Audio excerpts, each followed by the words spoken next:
As आप दोनों effective भी और आप एफिशिएंट।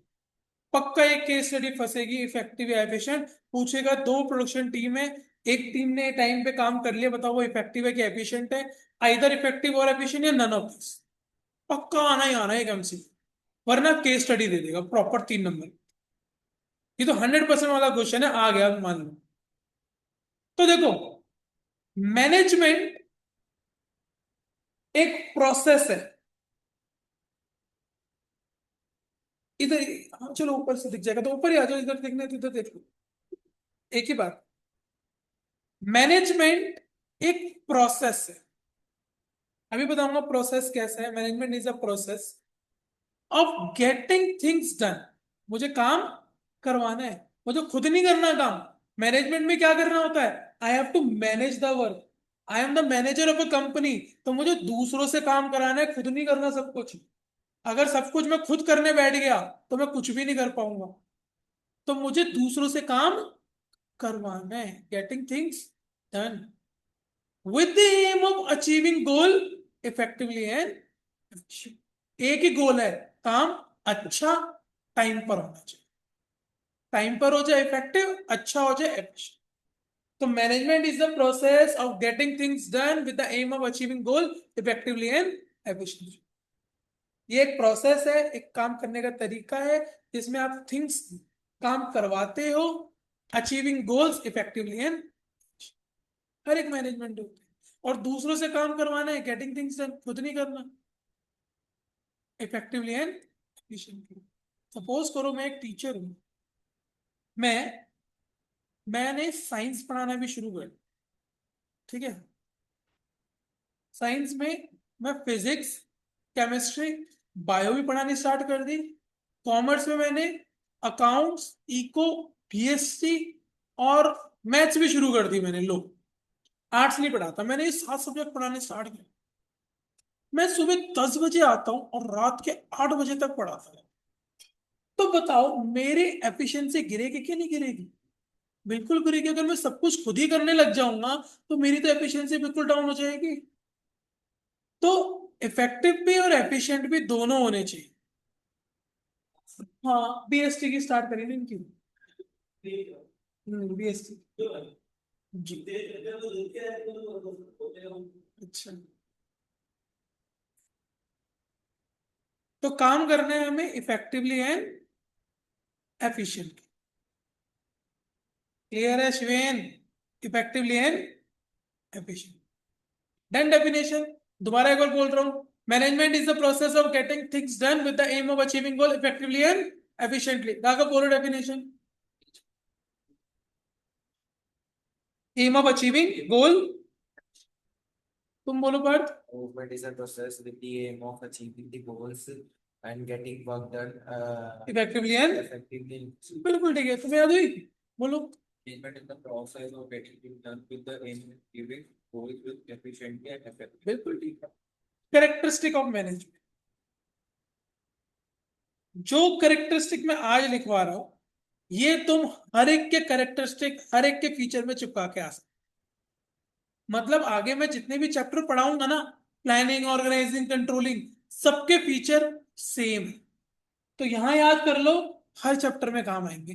तुम्हें फीचर्स याद करने की जरूरत ही नहीं, सेम चिपका के आ सकते हो। लैंग्वेज बदलनी है बस। पहला, management is goal oriented. Management goal oriented, goal oriented process है। हमने अभी डेफिनेशन पढ़ा। Management is a process of getting things done with aim of achieving goal. आप मैनेजमेंट क्यों कर रहे हो? गोल अचीव करने के लिए ना। आपका 10th का एग्जाम का रिजल्ट आया, 11th का एग्जाम का रिजल्ट आया, आपने देखा मेरे 70% आए। आपने सोचा नहीं नहीं यार, मुझे 12th में तो 90% लेके आने हैं। अब आपने टाइम टेबल को मैनेज करना स्टार्ट करोगे। तो मैनेजमेंट क्यों कर रहे हो? गोल अचीव करने के लिए। मान लो मेरा कोई पर्सनल गोल है, मेरा मन है इस बार मेरे को वेट 10 kg लॉस करना है। तो मेरा एक गोल बन गया ना। उसके लिए मैं क्या करूंगा? अपनी डाइट मैनेज करना स्टार्ट करूंगा, अपना शेड्यूल मैनेज करना स्टार्ट। तो हर एक अपना मैनेजमेंट स्टार्ट करेगा ना। तो हम अब पढ़ेंगे कंपनी के मैनेजमेंट, तो कंपनी को भी तो कोई गोल होगा। किसी कंपनी का गोल है प्रॉफिट मैक्सिमाइजेशन, किसी कंपनी का गोल है ग्रोथ करना, नई ब्रांच खोलना। तो सबके अपने अपने गोल्स हैं। उस गोल को अचीव करने के लिए आप क्या करते हो? मैनेजमेंट। काम को तरीके से करना is management. Management is pervasive. Management is pervasive. यहां से केस स्टडी आती है। मैनेजमेंट परवेसिव है। परवेसिव वर्ड बहुत इंपॉर्टेंट। परवेसिव मतलब जो हर जगह लग सकता, जो हर जगह बिल्कुल, एट ऑल लेवल, हर लेवल पे मैनेजमेंट हो सकती है, हर ऑर्गेनाइजेशन पे हो सकती, चाहे फर्म स्मॉल हो चाहे बिग हो, मैनेजमेंट आ सकती है। रिलायंस कंपनी को भी मैनेजमेंट की जरूरत है, और एक छोटी फर्म लगा लो गुप्ता कोचिंग इंस्टीट्यूट, उसको भी मैनेजमेंट की जरूरत है। अगर मैं अपना टाइम टेबल मैनेज नहीं करता, 4 से 5 मैं किसी बच्चे को बुला लेता हूँ और 4 से 5 मेरी क्लास भी होती है, तो मेरी मैनेजमेंट तो खराब हो गई ना। मैनेजमेंट कैसी होनी चाहिए? ऐसी मैनेजमेंट होनी चाहिए कि सारा काम टाइम टू टाइम होते रहे। ठीक है।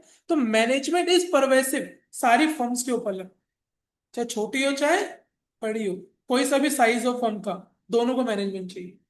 कोई सी भी ऑर्गेनाइजेशन हो, प्रॉफिट मेकिंग ऑर्गेनाइजेशन हो चाहे नॉन फॉर प्रॉफिट ऑर्गेनाइजेशन हो, जिसका काम पैसा कमाना नहीं होता, एनजीओ, उनको भी मैनेजमेंट की जरूरत होती है। उनको भी मैनेजमेंट की जरूरत है। अगर कोई संस्थान है जो ऑर्गेनाइज नहीं करता चीजों को, जो मैनेज नहीं करता चीजों को, ठप हो जाएगी वो संस्थान एक दिन में। एट ऑल लेवल, आपकी कंपनी में अलग अलग लेवल पे वो काम करते हैं। टॉप लेवल पे भी होते हैं, मिडिल लेवल पे भी होते हैं, और लोअर लेवल पे भी वर्कर्स होते हैं। सबको मैनेज करना है। टॉप लेवल में आपकी कंपनी के सीईओ हो गए, सीएफओ हो गए, डायरेक्टर्स हो गए कंपनी के, मिडिल लेवल पे मैनेजर्स हो गए, और लोअर लेवल पे आपके क्लर्क हो गए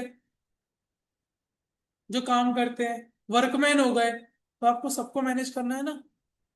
तो it is a pervasive, it can be done at all level, all organisation, it is universal. ये हर जगह लग सकती है। Management is pervasive. ये वाला केस स्टडी बन के आता है कि एक प्रॉफिट ऑर्गेनाइजेशन को भी मैनेजमेंट की जरूरत होती है, और एक नॉन फॉर प्रॉफिट ऑर्गेनाइजेशन को भी जरूरत होती है। मैनेजमेंट का बताओ कौन सा फीचर है? वो management is pervasive. Case study आएंगी, साथ साथ बताऊंगा कि कौन से क्वेश्चन से केस स्टडी आएगी आएगी। यहां से केस स्टडी पक्का आती है, अगर आती है परवेसिव वाले से, इसलिए ये important. Third, management is multi dimension. Management multi dimension है। मैनेजमेंट के 3 डायमेंशन है। Management of people, management of work, management of operation. मतलब आप 3 चीजों को मैनेज करोगे। मैनेजमेंट ऑफ पीपल, लोगों को मैनेज करना है। मैनेजमेंट ऑफ वर्क, वर्क को मैनेज करना है। मैनेजमेंट ऑफ ऑपरेशन, काम को मैनेज करना है। 3 चीजों को मैनेज करना है। पीपल को मैनेज करना बहुत जरूरी है हर ऑर्गेनाइजेशन में, क्योंकि people are from different culture, they have different opinions, they have different experience, हर चीज डिफरेंट होती है। तो उनको मैनेज करना जरूरी है कि नहीं? अगर उनको मैनेज नहीं करोगे तो कॉन्फ्लिक्ट हो जाएंगे। सबका अलग अलग एंगर इशू होते हैं, सबका अलग अलग इश्यूज होते हैं, अलग अलग कल्चर से आते हैं, उनको कुछ चीज समझ नहीं आती, अलग तरीके से समझानी पड़ती है, अलग तरीके से मैनेज करना पड़ता है। 2 स्टूडेंट है मेरे पास, एक को धमका के पढ़ाना पड़ता है और एक को प्यार से बोल दूं प्यार से पढ़ लेंगे। तो उनका डिफरेंट पॉइंट ऑफ थिंकिंग है, डिफरेंट कल्चर है, डिफरेंट सोच है उनकी, डिफरेंट ओपिनियन है। कोई ज्यादा एक्सपीरियंस होता है, कोई कम एक्सपीरियंस होता है, तो उसको किस तरह से टैकल करना है, किस तरह से उसको काम देना है। तो management of people. Management of work, काम को मैनेज करना है। हाँ, पढ़ रहे हो पर उसकी कोई जरूरत नहीं है ना। मैनेजमेंट ऑफ वर्क के अंदर क्या आएगा बच्चे? काम। और काम भी तो बहुत सारा है, अलग अलग टीम्स बनानी है, उनको अलग अलग काम देना है। अगर मैंने काम को ही नहीं मैनेज करा तो काम कभी हो ही नहीं पाएगा। मेरे पास मान लो तुम्हारे को होमवर्क में बीएसटी का होमवर्क भी दिया है, इको का होमवर्क भी है और अकाउंट्स का भी है, तो you have to manage the work ना। आपको पढ़ाई को मैनेज करना है ना, कि बीएसटी इतनी देर पढ़ूंगा, इको इतनी देर पढ़ूंगा, अकाउंट्स इतनी देर पढ़ूंगा। अकाउंट्स न्यूमेरिकल सब्जेक्ट है, ज्यादा टाइम लगेगा। अकाउंट्स रात में भी पढ़ सकते हैं, क्योंकि अकाउंट्स में नींद नहीं आएगी, न्यूमेरिकल है, सॉल्व करना है। बीएसटी में रात को नहीं उठा सकता, मैं पढ़ते ही सो जाऊंगा। Work management of operation, how to do the work, काम कैसे करना है, how to do the work. एक सेकंड, मेरी ना अभी 7 से 8 क्लास है, मैं 8 बजे, मेरी 7 से 8 क्लास है, 8 बजे फ्री होके फिर निकलूंगा, लेट हुई। 8 बजे तक क्लास है मेरी, मैं क्लास में हूँ। बाय। मैनेजमेंट ऑफ ऑपरेशन, ठीक है। मैनेजमेंट ऑफ ऑपरेशन में क्या होगा, आपको आपका वर्क भी देखना पड़ेगा।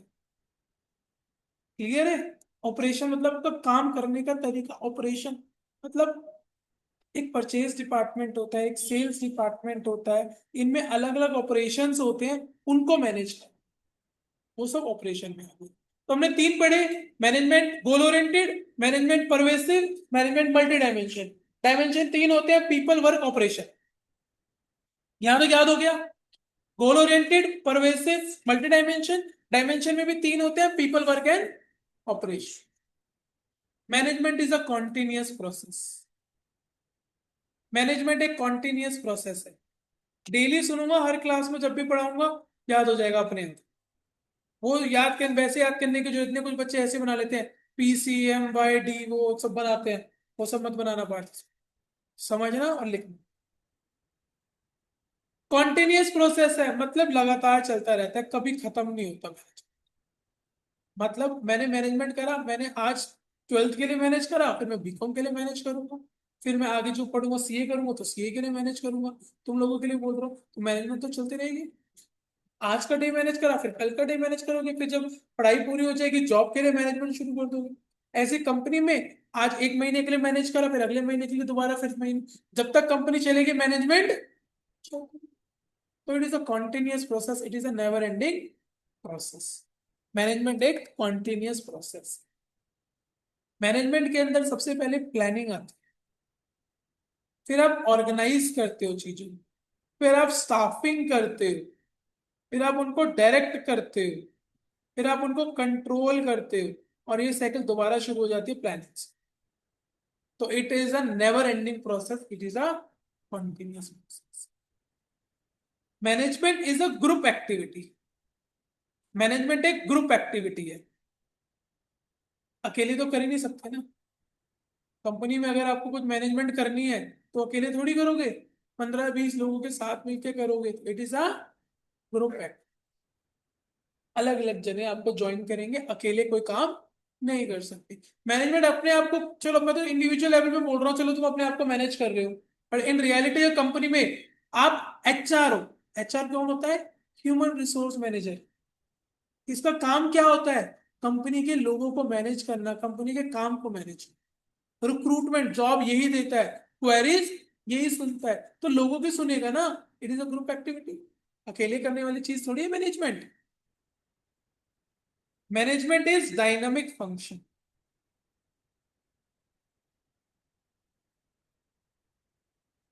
डायनामिक फंक्शन, डायनामिक का मतलब होता है चेंज। मैनेजमेंट चेंज होती रहती है। आप कभी कभी बोलते हो ना, स्कूल की मैनेजमेंट चेंज हो गई, उस इंस्टीट्यूट की मैनेजमेंट चेंज हो गई, वो डायनामिक फंक्शन। कंपनी अपनी मैनेजमेंट को रिसाइकिल करती है, चेंज करती है जब उसको लॉस समझता है। मैनेजमेंट चेंज होती है। मैनेजमेंट चेंज करने का मतलब क्या है, आप अपना वर्क चेंज कर सकते हो, आप अपना ऑपरेशन चेंज कर सकते हो, आप अपने पीपल चेंज कर सकते हो। डायनेमिक फंक्शन, क्योंकि इन्वायरमेंट चेंज होता रहता है, और अगर इन्वायरमेंट चेंज होता है तो आपको अपनी मैनेजमेंट भी चेंज करनी पड़ेगी। अगर इन्वायरमेंट चेंज होने के हिसाब से आपने अपने आप को चेंज नहीं करा, आप लैग कर जाओगे, पीछे रह जाओगे, आपका बिजनेस। लेट्स से मान लो, देखो जैसे कोविड आया, कोविड के बाद लोगों ने ट्वेल्थ की वैल्यू कम कर दी, गवर्नमेंट ने कर दी। उसने फोकस किस पे कर दिया? ट्वेल्थ की वैल्यू कम हो गई, ट्वेल्थ की ट्यूशंस का काम कम हो गया। पहले ट्वेल्थ के बोर्ड के एग्जाम की वैल्यू ज्यादा थी, पेरेंट्स हैवी फीस देने के लिए तैयार थे। बट अब ट्वेल्थ की वैल्यू है ही नहीं, तो कुछ पेरेंट्स सोचते हैं क्यों हम 3600 दे, हम 2000 में पढ़ा लेंगे। या कुछ बच्चे सोचते हैं मैं तो यूट्यूब से पढ़ लूंगा। ठीक है, इन्वायरमेंट चेंज हुआ सीयूटी आने की वजह से। अगर आप अभी भी हाई फीस चार्ज करते रहोगे, या सी क्वालिटी नहीं दोगे, या सीयूटी को नहीं ऐड करोगे, आप पीछे हो जाओगे। कॉम्पिटिटर आपको ले जाएगा, आपके बिजनेस को डुबा देगा। गवर्नमेंट ने एक पॉलिसी बना दी, आज से प्लास्टिक बैन। और आपकी कंपनी थी मान लो जेप्टो, या कोई ऐसी कंपनी थी, प्लास्टिक बैग में लेके आते थे। इन्होंने देखा, इन्होंने अपने ऑपरेशन चेंज कर दिए, प्लास्टिक की जगह बैग लेके आए। फिर उन्होंने देखा है बैग की कॉस्ट ज्यादा पड़ रही है, अब वो पतली सी रिसाइकिल सी पन्नी सी लेके आए, जो इजिली 24 दिन के अंदर, 45 दिन के अंदर डिग्रेड हो, खत्म हो जाती है। तो चेंजेस लेके आए अपने ऑपरेशन के अंदर। 10 मिनट डिलीवरी के लिए अपने ऑपरेशन में चेंज लेके आते हैं ये। जल्दी से जल्दी ऐड करते रहते हैं, वरना अगर 30 मिनट डिलीवरी होती तो अलग तरीके से काम करते। तो it is a dynamic function, it keeps on changing. You can not stick to the same thing. पहले हमारे इंस्टीट्यूट के अंदर ट्रायल क्लास नहीं होती थी, एक ट्रायल क्लास नहीं होती थी। जिसको लेना है पहले फीस देगा फिर पढ़ेगा। एक भी हमने आज तक, सर ने 50 साल 40 साल पढ़ाया, सर ने कभी ट्रायल क्लास नहीं। पर सर ने देखा इन्वायरमेंट चेंज हो रहा है, बच्चों को ट्रायल चाहिए। 2 साल या 2.5 3 साल से हमने ट्रायल सिस्टम स्टार्ट, वरना हम ट्रायल देते ही नहीं थे पहले। और फिर भी बच्चे आते थे। जब हमने देखा कि वैल्यू कम होती जा रही है, बच्चों को ट्रायल चाहिए, कि ट्रायल क्लासेस स्टार्ट की, वरना नहीं देते सर कभी भी ट्रायल। ठीक है, हमने कभी लाइफ के अंदर एडवर्टीजमेंट नहीं करी थी, कभी बोर्ड नहीं लगाया था। हमने देखा कि यार अब जमाना चेंज होता जा रहा है। पहले क्या होता था, बच्चे जो है पेरेंट्स का कहना मान लेते थे। सर के पास जो स्टूडेंट आते थे, वो उनके पढ़ाए हुए बच्चों के बच्चे आते थे। तो पेरेंट्स फोर्स करते थे नहीं गुप्ता सर से पास जाओ। बच्चे पहले तो हाँ करके आ जाते थे, बट अब जमाना क्या आ गया, बच्चे पेरेंट्स को बोलते हैं नहीं हमारा जहां मन करेगा वहां पढ़ेंगे। पेरेंट्स के सुनते नहीं है, इन्वायरमेंट इज चेंजिंग। तो बच्चे अब किस तरह से आएंगे? अब वो एडवर्टीजमेंट के थ्रू आएंगे। तो जैसे जैसे इन्वायरमेंट चेंज होगा, यू हैव टू अडॉप्ट। अगर आप अपने वही पुराने रूल्स पे चलोगे, you can not survive in the market. Same implies with every company. तो management is a dynamic. Management goal oriented है, परवेसिव है, मल्टी डायमेंशन है, ऑपरेशन वर्क और पीपल, कॉन्टिन्यूस प्रोसेस है, ग्रुप एक्टिविटी है, डायनामिक है। और last is management is intangible force. Management एक इंटेंजिबल फोर्स है, it can not be seen और टच। इंटेंजिबल ऐसे टाइप है, आप देख सकते हो वो खुश है, आपकी कंपनी में लोग खुश हैं कि दुखी हैं, but you can not measure them in terms of money. It is a intangible. साथ के साथ हो गए, जिसको याद हो गए वो लिख लो, खुद लिखो बिना देखे बोर्ड में, लिखो एक बार, करो ट्राई लिखने की, सारे के सारे लिखो। Features of management. ये लो पेन ले लो, कॉपी ले लो, हो गया तो छोड़ो मत थोड़ी, सारे लिखो। ऑनलाइन वाले भी जो बैठे हैं, और अगली बार कोशिश करो ऑफलाइन आओ, यहाँ मैं तुम्हारी शक्लें देख के पता तो करूंगा तुम लिख पा रहे हो कि नहीं लिख पा रहे हो, तुम्हें आ रहा है कि नहीं आ रहा। घर में मुझे क्या सपने आ रहे हैं, तुम कर पाओगे कि नहीं। एक तो बच्चों को बोला था जो बहुत दूर रहते हैं वो आज वो ऑनलाइन। अगली बार अर्नव और शुभदा तुम दोनों को परमिशन नहीं दूंगा मैं ऑनलाइन।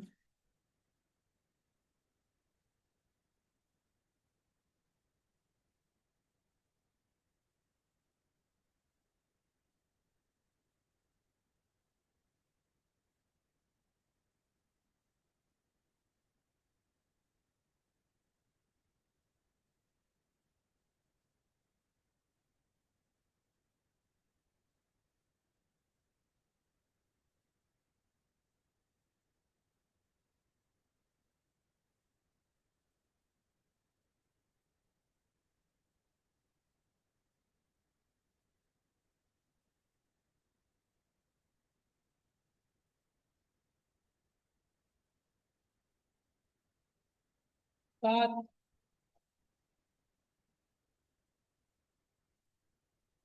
पूरे सात है, लास्ट है इंटेंजिबल फोर्स। चलो एक मैंने बता दिया लास्ट। मैंने मिक्स करके लिखा। कोई दिक्कत नहीं है, मिक्स कर सकते हो।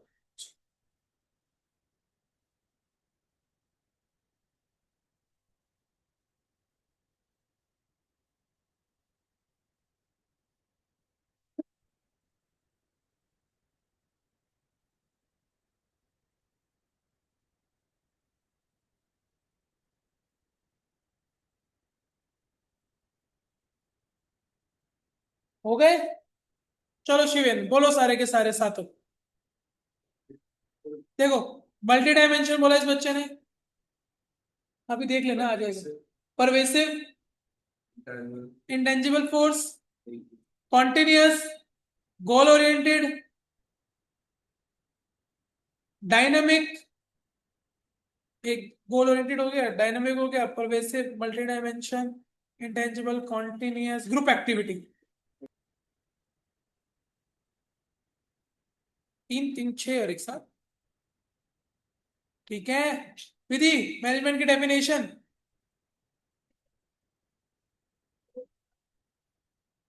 Effective and efficient. इफेक्टिव का मतलब क्या होता है? टाइम पर। एफिशिएंट का मतलब ऑप्टिमम यूटिलाइजेशन ऑफ रिसोर्सेज। चल, ऑब्जेक्टिव ऑफ मैनेजमेंट बस आज का लास्ट, धीरे धीरे कराओ। आराम से हमारा सिलेबस अक्टूबर तक खत्म हो जाएगा अगर हम हफ्ते में 2 क्लासेस भी रखें। ऑब्जेक्टिव ऑफ मैनेजमेंट, मैनेजमेंट के ऑब्जेक्ट। तीन तरह के ऑब्जेक्टिव होते हैं। अभी खुद लिखोगे, अभी मत लिखना, मैं तुमसे याद करवा के लिखवाऊंगा तुम्हारी copy. Organisational objective, social objective, personal object. तीन तरह के ऑब्जेक्ट। ऑर्गेनाइजेशन का अपना ऑब्जेक्टिव क्या होता है? भाई हम मैनेजमेंट क्यों करते हैं? प्रॉफिट। पहले सर्वाइवल कराए,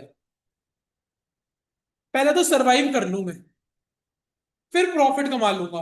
पहले टिक जाऊं, फिर प्रॉफिट कमा लूं, फिर ग्रोथ। ये तीन होते हैं। सोशल के अंदर मुझे सोसाइटी के लिए क्या क्या करना है सब लिख दो। सोसाइटी के लिए आप क्या क्या कर सकते हो? गुड क्वालिटी ऑफ गुड्स दो, गुड क्वालिटी प्रोडक्ट दो। और क्या करोगे सोसाइटी के लिए? इको फ्रेंडली तरीका यूज करोगे काम करने का, लॉफुल चलोगे, कोई इलीगल काम नहीं करोगे। अवॉइड क्या करोगे? Unfair trade practices, black marketing, hoarding, ये सब नहीं करने का।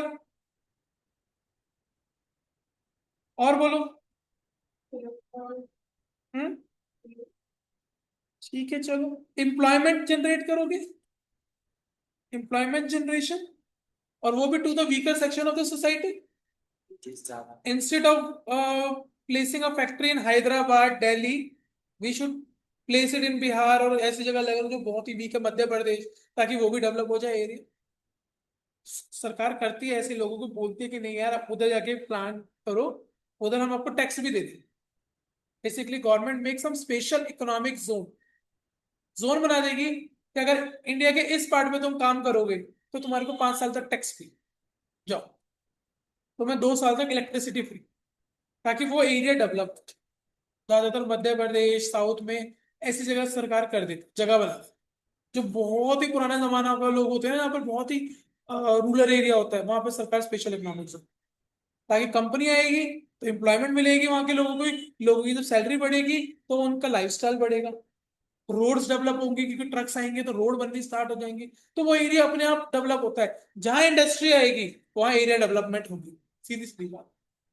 जहां पे ऑफिसेस खुलेंगे, नोएडा गुड़गांव अपने आप डेवलप करेगा, अपने आप दुकानें खुलेगी। पर्सनल ऑब्जेक्टिव में आपको अपने एम्प्लॉयज के लिए क्या क्या करना चाहिए बताओ? गुड या हैंडसम सैलरी, अच्छी सैलरी, गुड वर्किंग कंडीशन। कोई गुड वर्किंग कंडीशन या बेटर एनवायरनमेंट एक ही बात है। गुड वर्किंग कंडीशन मतलब ऐसा नहीं है कि उनके लिए एसी नहीं चला रहे, वो आ रहे हैं बेचारे धूप के अंदर। उनको एसी दो, अगर कैपेबल है तुम्हारी कंपनी, एसी दो, प्रॉपर सेटिंग दो, गुड फिल्टर्ड वाटर प्रोवाइड करो। ठीक है। उनको पीयर रिकॉग्निशन दो, अगर वो काम कर रहे हैं तो उनको सम्मानित करो, staff of the month. Recognition दो ना, staff of the month, best salesman of the year. Peer का मतलब होता है जो एम्प्लॉयज होते हैं, पीयर रिकग्निशन। आपस में उनको एक दूसरे से ऊंचा दर्जा दो, ताकि अगली बार वो अच्छा काम करे और उनको लगे यार मेरी कंपनी मेरे लिए कर रही है। अगर कंपनीज में होता है, अगर आप सेल्स बहुत अच्छी करते हो तो आपको इंटरनेशनल ट्रिप मिल जाती है। ये जितने भी मैकडी वैकडी वाले होते हैं, ये क्या करते हैं, फोटो लगा देते हैं पीयर रिकग्निशन के लिए, मोटिवेशन हो जाती है।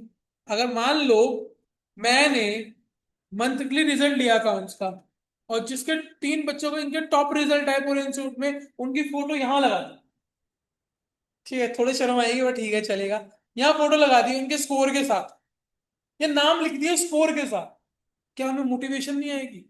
और बच्चों में मोटिवेशन नहीं आएगी कि मुझे अच्छे से काम करना है, कि मेरा नाम आ रहा है इधर? पीयर रिकॉग्निशन हमें वो देना है, उनसे खुशी मिलती है उनको, ठीक है। और उसके बाद उनके पर्सनल ग्रोथ भी करनी है, प्रमोशंस भी करने हैं और पर्सनल ग्रोथ एंड डेवलपमेंट भी करनी है उनको। हाँ, उनके ओपिनियन, उनके सजेशंस को लेने हैं, उनके सजेशंस को रिस्पेक्ट देनी है, उनके सजेशन को सुनना है। ये नहीं कि मेरे एम्प्लॉय आके बोला भाई चल तेरे को क्या पता निकल यहाँ से, ऐसे नहीं। उसका सजेशन नोट करो, अच्छा लगे तो करो वरना भगाओ, पर उसके सामने उसकी बेइज्जती नहीं करो। तो these are the objective, organisation, social, personal. Survival, profit, growth. Social में अपने आप लिखना, पर्सनल में अपने आप लिखना। चलो दिए मैंने तुम्हें 2 मिनट, लिख अपने आप लिखो। ये ऑब्जेक्टिव है आपके मैनेजमेंट के, ऑब्जेक्टिव ऑफ मैनेजमेंट। बोर्ड से तब देखना जब बिल्कुल कंफ्यूज हो जाओ, या मैं हटा ही देता ना, बाद में देख, 2 मिनट के बाद दिखा, पहले लिख लो।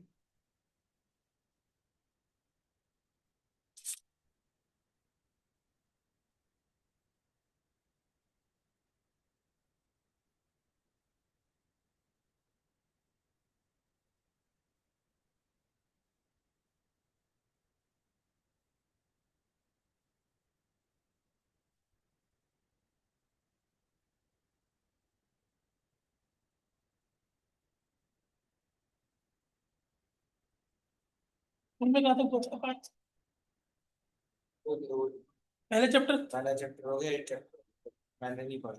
एज, एक अच्छा। मैंने पढ़ाई तो